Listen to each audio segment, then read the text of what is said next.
friends. Before we left for spring break, you guys worked really hard and you all made a Y tree painting. Here's an example of one that I did that was also inspired by Amy Giacomelli, who you guys were inspired. Remember how we started with a line at the bottom, then we branched out to make a Y, and then we kept branching and branching and branching. And sometimes we did curls like mine. And then we had colors in the background also. Well, today we're going to be working on some trees, but we're going to be doing trees called doodle art trees. This is something that I've been working on a lot the last few weeks while I've had some time at home.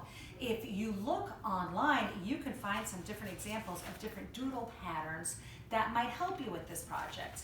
But I'm going to take you step by step and show you how I made some doodle trees and how you guys can do some also, and just have lots of fun, and don't be afraid to make some beautiful oopses. So here is a close-up of my picture that was inspired by Amy Giacomelli, who, as we just talked about, was the artist that you guys were inspired by for your large paintings that we did in school. You can see how I started with the Y and then just sort of branched out. I did a lot of curvy lines after that, and then added colors and designs, just like you guys had done.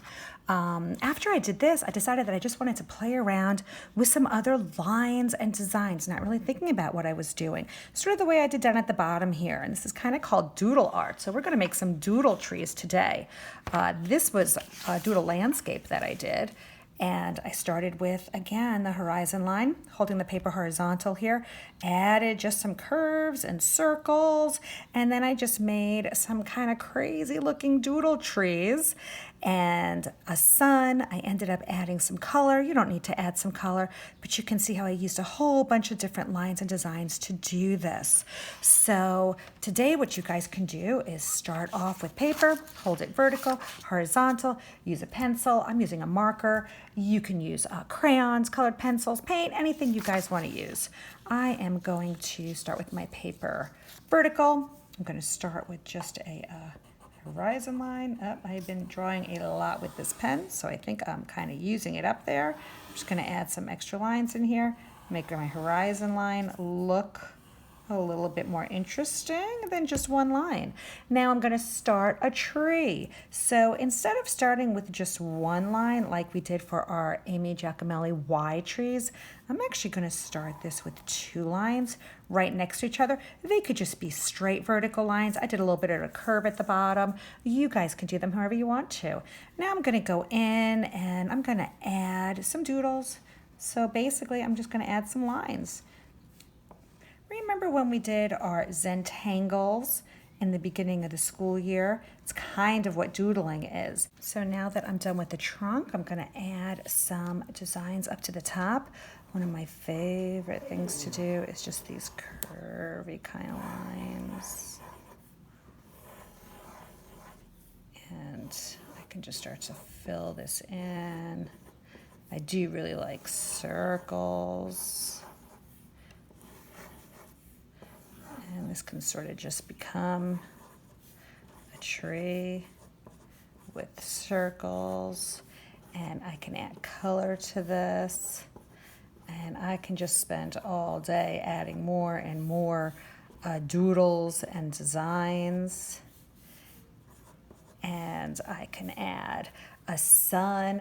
So I could continue working on this sun up here, just adding different shapes and lines. And you guys could actually look up on a device different doodle patterns, and it will give you some ideas of what you might want to do. And it really is a fun way to just spend some time just playing around and looking at different ways that you could use a pencil or a pen or a marker or crayons, and you can just keep going in and filling it in the way I did with my trees here. You guys could even get creative, and instead of just doing a tree, you can do some other things as well. I had done earlier a dolphin, where I drew the shape of the dolphin. Then I went in and just added some doodles and designs. Here's a puppy. So I just started with the outline, and then just like our Zentangles, I broke it down into smaller shapes and just went in and added lots of detail and patterns and lines. And it's really simple to do. It's just little lines. You start with some big lines, and then you go in and you add some little lines. So have some fun doodling this week. And maybe you're gonna become like me and just wanna doodle all of the time. And send me some pictures if you can. I'd love to see them. Until next week, guys, have some fun and keep making some beautiful oops. Bye, guys.